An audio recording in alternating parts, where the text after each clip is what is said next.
오늘 우리가 이제 말씀을 듣는 시간인데요. 주기도문 7번째 말씀으로 제가 지금 준비를 했습니다. 우리 주님께서 나라가 임하시오며 이렇게 기도하셨어요. 그리고 그렇게 기도하라고 가르쳐 주셨어요. 그 나라가 임하시오며 라는 기도가 가지는 의미가 무엇인지 우리가 지금 계속 말씀을 듣고 있습니다.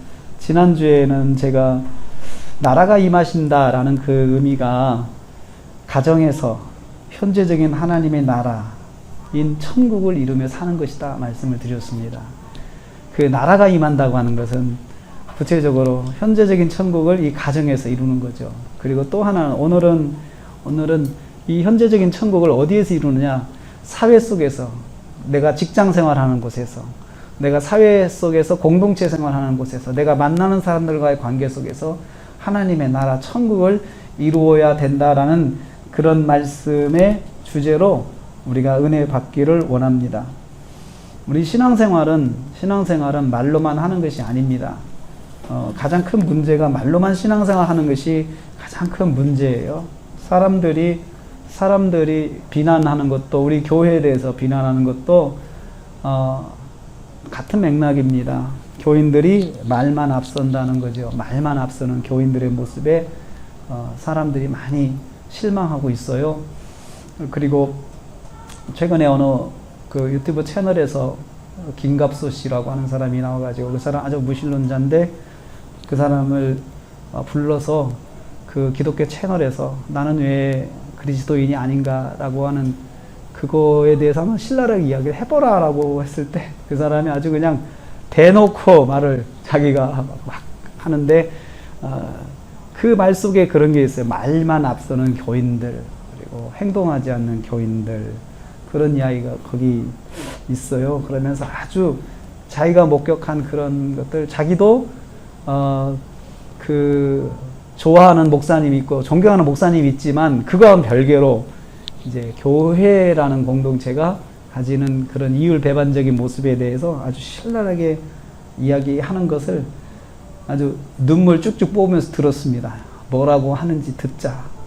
혼날 건 혼나야 된다. 그래서 그렇게 들은 적이 있습니다.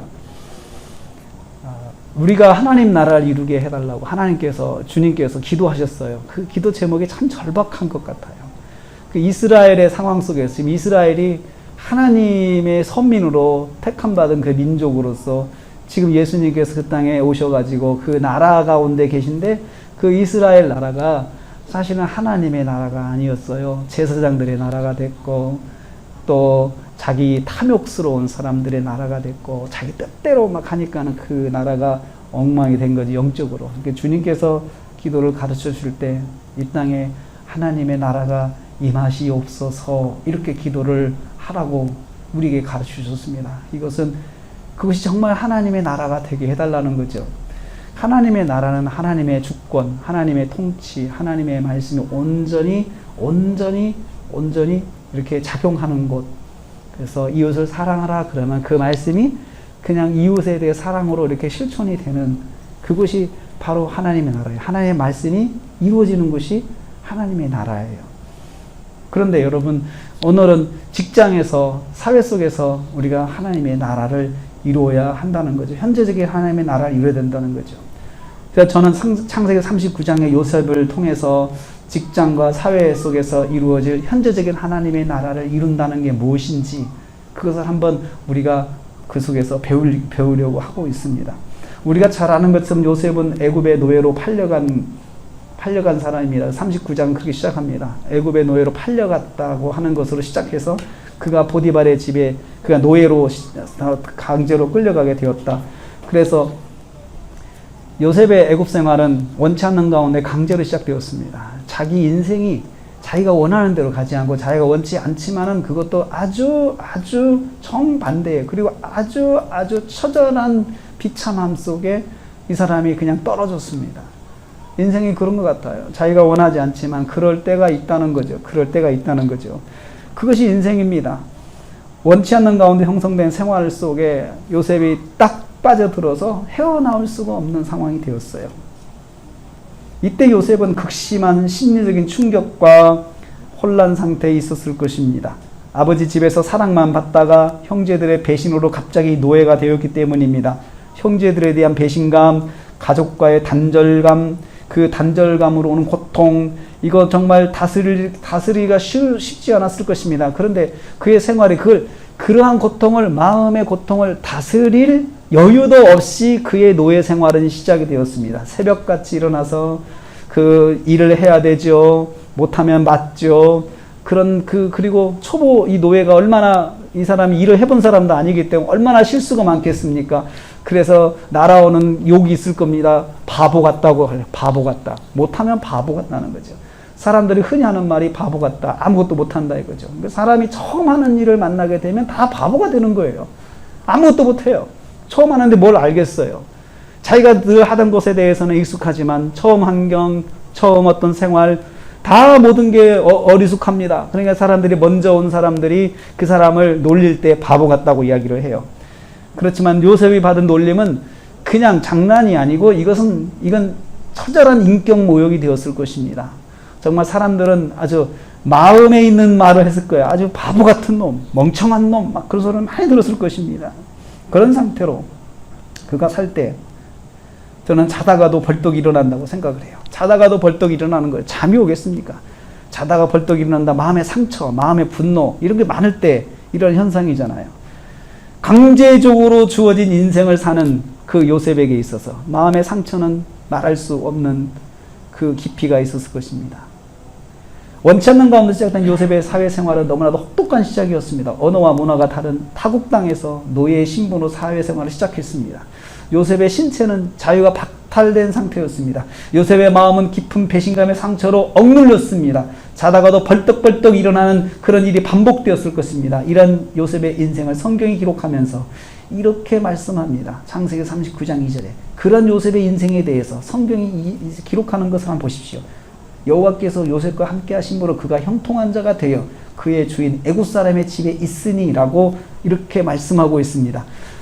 요셉의 상황에 대해서, 요셉의 심리적인 거, 이런 것들은 전혀 표현하지 않아요. 그리고는 그가 하나님이 함께 하셨다, 그에게. 이 말씀은 세 부분입니다. 여호와께서 요셉과 함께 하셨다. 요셉이 형통한 자가 되었다. 요셉이 그의 주인 애굽 사람의 집에 있었다. 세 가지 사실을 우리한테, 그 팩트를 전해주고 있어요. 여호와께서 함께 하셨다라는 점을 강조하고 있어요. 하나님께서 요셉을 떠나지 않으셨다는 거죠. 하나님께서 임마누엘 은혜로 함께 하셨다는 거예요. 그리고 문제를 만나도 문제를 잘 해결해 나갈 수 있게 되었어요. 그게 바로 요셉이 형통했다. 근데 노예 생활을 하면서 온갖 문제들이 있겠죠. 그거 해결해야 할 숙제가 얼마나 많겠습니까? 업무가 많죠. 오늘은 이거 해라. 오늘은 이거 해라. 오늘은 이거 해라. 쫙 아침에는 이거 하고 점심 때는 뭐 하고 저녁에는 뭐 하고. 그렇지만 그가 받은 일들 중에선 일을 해본 사람이 아니기 때문에 도저히 해낼 수 없는 일들이 많았을 것이에요. 그런데 그가 그런 것들을 다 해내는 거예요. 주인이 볼 때도 저 사람은 일한 사람도 아니고, 저 사람 손을 보면 정말 귀하게 대접만 받고 사는 사람이고, 아주 잘생겼고, 그리고 아주 그냥 귀엽게 생겼고, 잘생겼고, 귀하게 자란 사람인 것을 딱 봐도 알기 때문에 그런 일을 할 수 있을까라는 생각을 했는데 해내는 거예요. 하나씩 해내는 거예요. 그게 요셉이 형통한 자 되었다. 어떤 일을 하면서 어떤 문제를 만났을 때 그 문제를 해결해가고 극복해가는 그런 사람이 되었다. 그게 다 어디서 출발합니까? 하나님께서 요셉과 함께 하셨다는 데 출발하고 있습니다.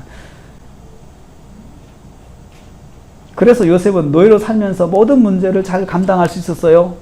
비결은 뭡니까? 하나님께서 함께 하셨어요. 하나님께서 함께 하셨어요.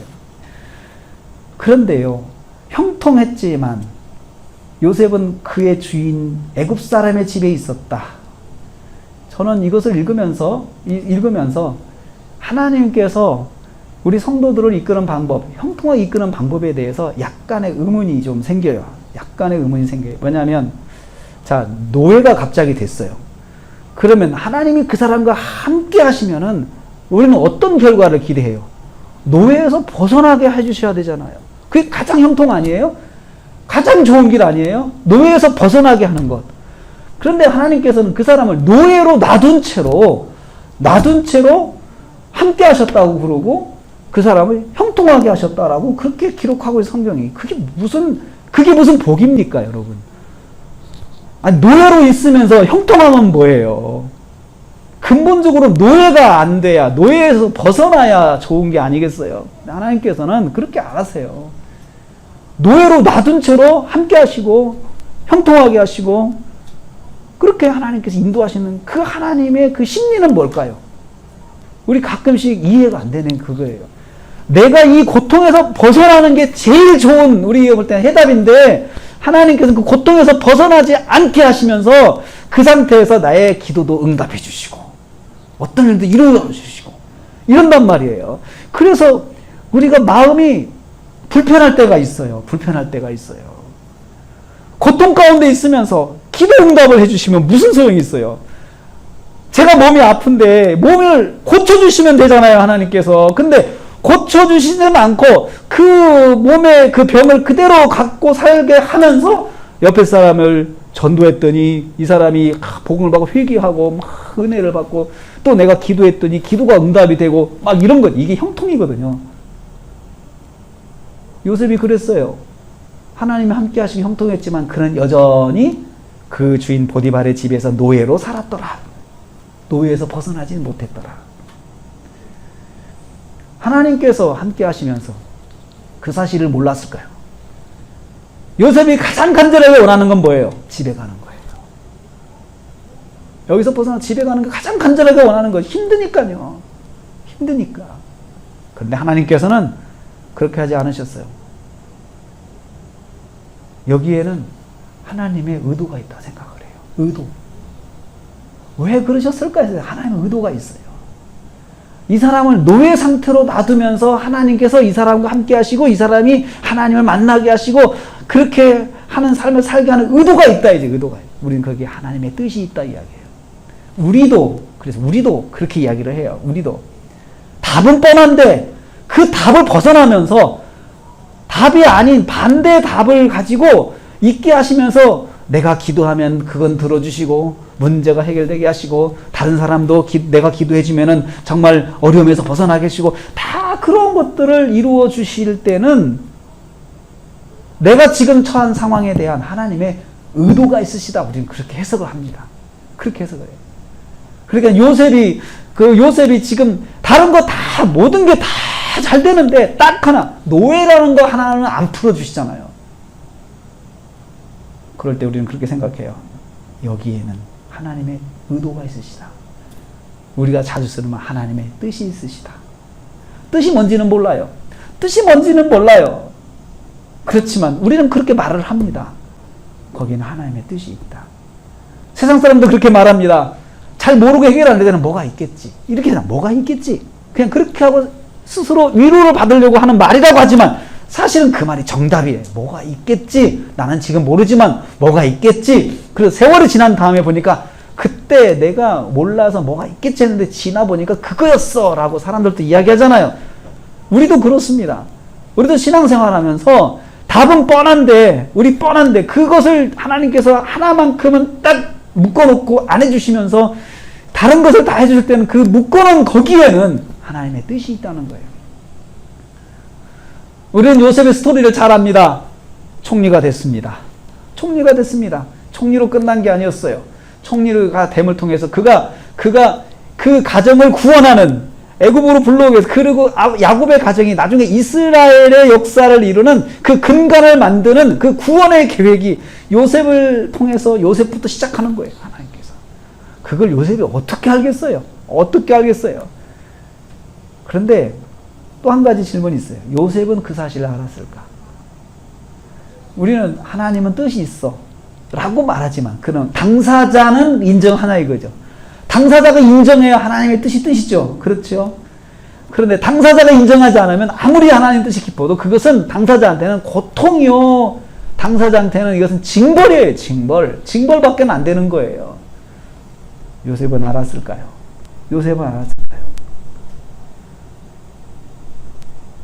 요셉은 알았습니다.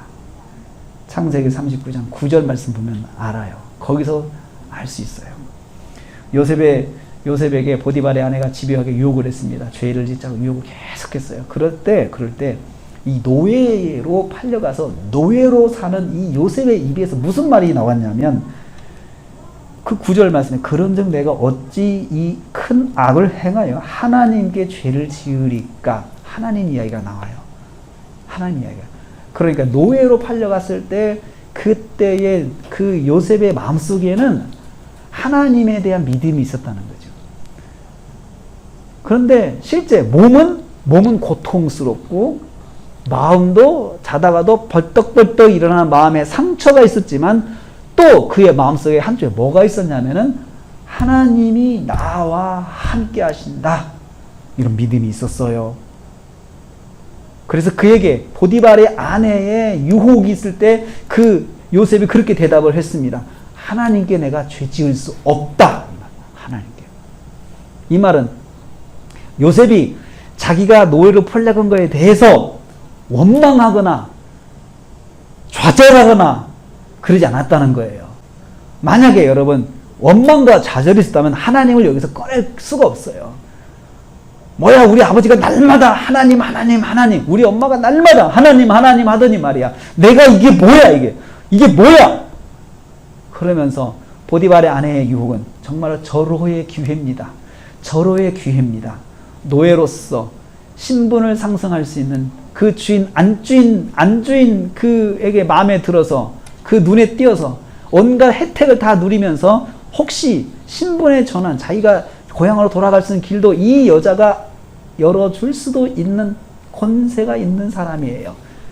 그러니까 다들 그러한 특권을, 그러한 그 비밀한 특권을 못 받아서 안달인데 요셉은 그것을 단호하게 거절했습니다. 이유는 딱 하나니까 하나님 앞에서 죄다. 하나님 앞에서 죄다. 그래서 하나님 앞에서 죄다. 이걸 통해서 볼 때 요셉은 하나님의 뜻이 있다는 것에 대한 의식이 있었어요. 내가 이렇게 된 것은 하나님의 계획이 있을 거야 라는 마음의 생각이 있었을 것이다. 저는 그렇게 해석을 합니다. 하나님이 나와 함께 하신다. 그래서 성경은 그 맥을 맞춰서 먼저 이야기를 했어요. 하나님께서 요셉과 함께 하신다. 뒤에 가서 요셉은 내가 어찌 하나님께 죄를 지으리까? 이게 딱 응답이 되는 거예요.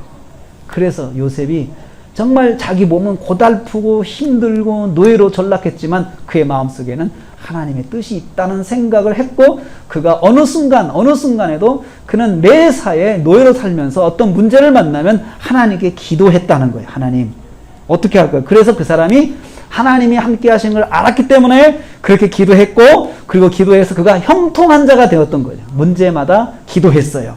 하나님 이건 제가 처음 하는 걸 알 수가 없는데 어떻게 할까요? 하나님 해결했어요. 해결이 됐어요. 요셉이 이렇게 생활할 때 그 요셉의 주인이 보디발이 그 요셉에 대한 평가를 하는 것이 또 나와 있어. 3절 말씀에. 그의 주인이 여호와께서 요셉과 함께 하심을 보았고 여호와께서 그의 범사에 형통해 하심을 보았다. 주인이 목격을 했어요.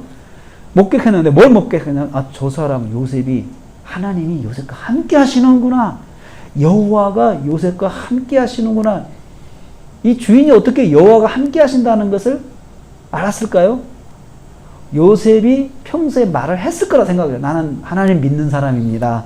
하나님께서 저를 도와주실 겁니다. 늘 말을 했을 거라 생각해요. 그리고 어떤 문제를 만났을 때 이 사람이 하나님을 기도하는 것을 봤을 거예요. 그러니까 그 문제가 해결됐을 때 저건 정말 제 힘으로는 할 수 없는데 어떻게 됐네? 신기하게 됐네? 저건 도저히 제 실력으로는 할 수 없는 건데 일어났네? 그걸 보면서 이 사람이 하나님이 저 아이와 함께 하시는구나. 그것을 이 사람이 느꼈다는 거예요. 이 사람을 보면서 느꼈다는 거죠. 여러분 그것이 옆에 있는 사람이 내가 기도해서 하나님의 능력으로 뭔가를 이뤄내고 하는 것, 저건 제 실력으로 할 수 없는 건데 이렇게 이뤄냈어. 결과가 나왔어. 그것을 자꾸 보게 하는 것이 뭐냐? 그 사람과 그 사람 나 사이에 하나님의 나라가 이루어지는 거예요. 하나님께 기도했더니 하나님이 역사하시는 공간이 되고 역사하시는 가치관이 그 사람이 형성된 거. 아, 기도하니까 하나님이 들어주시네. 하나님이 살아계시네. 이렇게 인정을 하잖아요. 그게 하나님의 나라를 이루는 거예요. 하나님 나라 이루는 거예요. 가정에서도 그거예요. 내가 하나님 말씀, 가정에서는 제가 말씀, 기도, 그리고 말씀에 대한 순종이 하나님 나라 이루는 거라고 했잖아요. 내가 하나님 말씀 읽었어요. 그리고 그 말씀을 가지고 적용을 했어요. 그래가지고 그 말씀 적용했더니 결과가 말씀대로 됐어요. 그게 하나님 나라가 이루어지는 거예요. 그리고 내가 하나님 나라를 이루겠다라고 결심하는 건 뭐냐면 내가 이 말씀 가지고 꼭 살 거야. 내가 어떤 일에서 이 말씀 붙잡고 살 거야. 그래서 이 말씀대로 이루어지게 할 거야 라고 결심하고 그냥 누가 뭐래도 그 말씀대로 살려고 애써서 그 말씀의 결과를 딱 얻는 것. 이게 하나님 나라를 이루는 거예요. 하나님 나라를 이루는 거예요. 주인이 두 가지를 봤다고 그랬죠. 여호와께서 요셉과 함께 하심을 봤죠. 그리고 또 한 가지요. 주인이 여호와께서 요셉을 형통하게 하심을 봤다. 문제를, 장애물을 만나는데 장애물을 잘 건너가는 거예요. 이 사람이. 장애물을 잘 헤쳐나가는 거예요. 이걸 보면서 이 사람이 야, 저것도 제 실력이 아닌데 어떻게 될까 보니까 기도하고 있어요. 그리고 그가 그 하나님 말씀을 늘 마음에 가지고 있고 말로 하고 하나님께서 하실 겁니다. 저는 하나님께서 이루실 줄 믿고 제가 그렇게 하겠습니다. 라고 해 나가는 걸 보면서 아, 하나님께서 저 사람을 형통하게 하시는구나. 장애물을 자꾸 극복하게 만들어 주시는구나. 제 실력이 아니고 저건 하나님이 도우시는 거구나.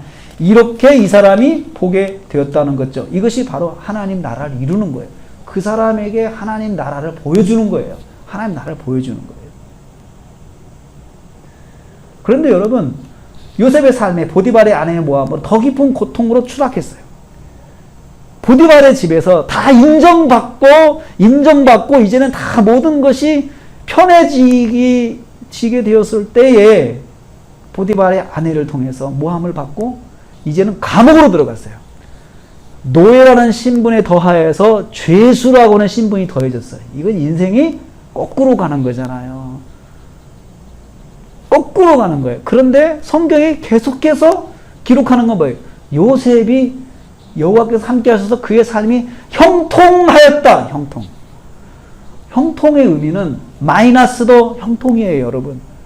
하나님께 주시는 은혜 중에서 마이너스도 형통이란 말이에요. 우리는 플러스만 생각하잖아요. 1 더하기 1, 2가 되고 3 되고 4 되고 5 되고 이것만 자꾸 형통이라고 이야기하잖아요. 그런데 성경은요, 마이너스도 형통이라고 이야기를 해요. 그런데 마이너스가 형통이 되는 경우는 당사자가 인정할 때 가능한 거예요. 당사자가 인정해야 그게 되는 거예요. 요셉은 감옥으로 끌려갔을 때, 모함으로 갔을 때, 그것도 원통한 일 아니에요. 상처가 될 일 아니겠어요. 그것을 요셉이 어떻게 받아들였을까? 요셉이 거기서도 하나님이 함께 하심을 보여줬어요. 거기에서 자포자기 인생을 살지 않았어요.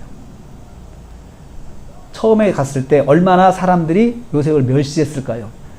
주인의 신뢰를 배신한 놈. 주인의 신뢰를 배신하고 주인을 욕되게 한 놈. 그러면 간수들도 얼마나 그 사람을 더 험하게 다룰까요? 찍혔죠. 찍혀서 들어간 사람이에요. 그런데 그곳에서 그 사람이 하나님이 함께하는 것을 보여준 거예요. 23절. 간수장은 그의 손에 맡긴 것을 무엇이든지 살펴보지 않는 이는 여호와께서 요셉과 함께 하심이라. 요셉이 하나님이 함께 하시는 것을 보여준 거예요. 거기서도 그는 여전히 기도했어요. 뭔 일을 하든지 간에 기도했어요. 그리고 거기서 앞장서서 섬겼을 거라 생각을 해요. 제일 일찍 일어나서 다 청소도 하고 준비도 하고 정말 기쁜 마음으로 저는 그렇게 했을 거라고 봐요. 그리고 무슨 문제가 있으면 다 들어주고 그리고 또 어깨에 손 얹고 기도해주고 정말 그런 삶을 살았을 거예요. 이 사람이 그런 죄를 져가지고 억울하게 온 사람인데도 불구하고 전혀 그러한 것이 없이 그는 거기에서 하나님께 기도해주고 또 기도를 통해서 또 문제가 해결되고 하는 것을 그 가까이 있는 사람들에게 보여줬어요. 하나님이 함께하면 이렇게 된다는 것을 보여준 거예요. 이 사람이 보여줬어요.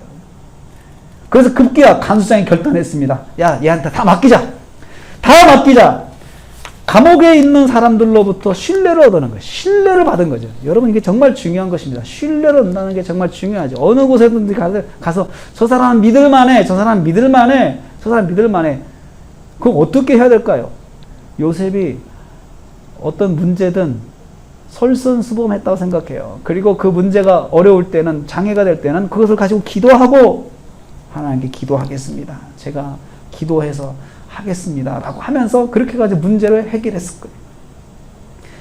하나님은 요셉을 노예의 신분을 유지한 채 요셉과 함께 하셨어요. 그게 참 여전히 풀리지 않는 것은 그가 노예라는 거예요. 뭐 형통하면 뭐합니까? 노예가 돼. 그런데 하나님께서는 그를 노예라고 하는 상태로 그대로 놔두시면서 그의 기도를 들어주시고 간수장에게 인정받게 하시고 그곳에 신뢰를 얻게 하시고 하는 이런 모든 것들을 하나님께서 이루어 가신 거예요. 하나님께서 요셉을 노예라는 직업을 본인의 의지와 상관없이 맡겨주셨어요. 맡겨주셨어요. 그리고 요셉은 노예 직업을 통해서 말할 수 없는 육체적, 정신적 고통을 받았지만 하나님의 뜻이라고 생각했습니다. 구체적으로 무슨 뜻인지는 모르지만 하나님의 계획을 믿었습니다. 그래서 노예 신분을 가지고 살면서 모든 일을 하나님 앞에서 사는 삶을 살았습니다. 조금이라도 하나님 말씀에서 벗어난 삶을 살지 않았습니다. 결과 승승장구했습니다. 노예지만 주인에게 인정을 받고 어느 정도 사회적 지위도 누릴 수가 있었습니다. 그렇지만 갑자기 원하지 않는 일에 또 휘말렸어요. 여주인의 모함을 받아가지고 감옥에 들어갔어요. 그래서 그곳에서도 변함없이 하나님 말씀대로 살았어요. 요셉은 자기가 노예가 됐든 뭐가 됐든 죄인이 됐든 자기는 하나님의 말씀대로 살려고 했어요. 그것을 하나님을 만나려고 노력을 했어요. 그것을 사람들이 보았어요. 개인적인 하나님의 나라를 절대로 무너뜨리지 않았어요. 그리고 그 개인적인 하나님의 나라가 세워지니까 옆에 있는 사람들에게도 하나님의 나라가 확장이 되고 옆에 있는 사람도 하나님의 나라를 받아들이고 그 사람도 하나님께 기도해달라는 이야기를 하는, 나도 좀 기도해달라, 나를 위해서 기도해주세요. 이 말은 하나님의 나라에 자기를 초청해달라는 이야기는 똑같습니다. 두 번의 추락하는 인생에서 하나님의 함께 하시는 사람으로 살았고 범사에 여호와께서 형통하게 하시는 삶을 살았던 요셉은 자신이 사는 것을, 자신의 삶의 현장을 하나님의 나라로 만들어간 사람으로 기록될 수 있습니다. 자신이 처한 환경을 하나님의 나라로 만들어간 사람이 바로 요셉입니다. 보디발의 집에 들어갔지만, 노예로 들어갔지만 그것을 하나님의 나라로 만들었습니다. 억울한 누명을 쓰고 감옥의 죄인으로 전락하였지만 그것을 하나님의 나라로 만들었습니다.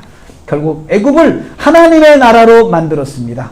그리고 하나님의 주권으로 통치하는 나라, 하나님의 뜻으로 이루어지는 나라, 자기가 그곳에서 애굽을 그렇게 만들었습니다. 어떻게 만들었습니까? 결론입니다. 그리고 요셉이 어떻게 하나님의 나라를 만들었습니까? 첫째는 나의 인생에 하나님이 함께 하신다는 걸 믿었습니다.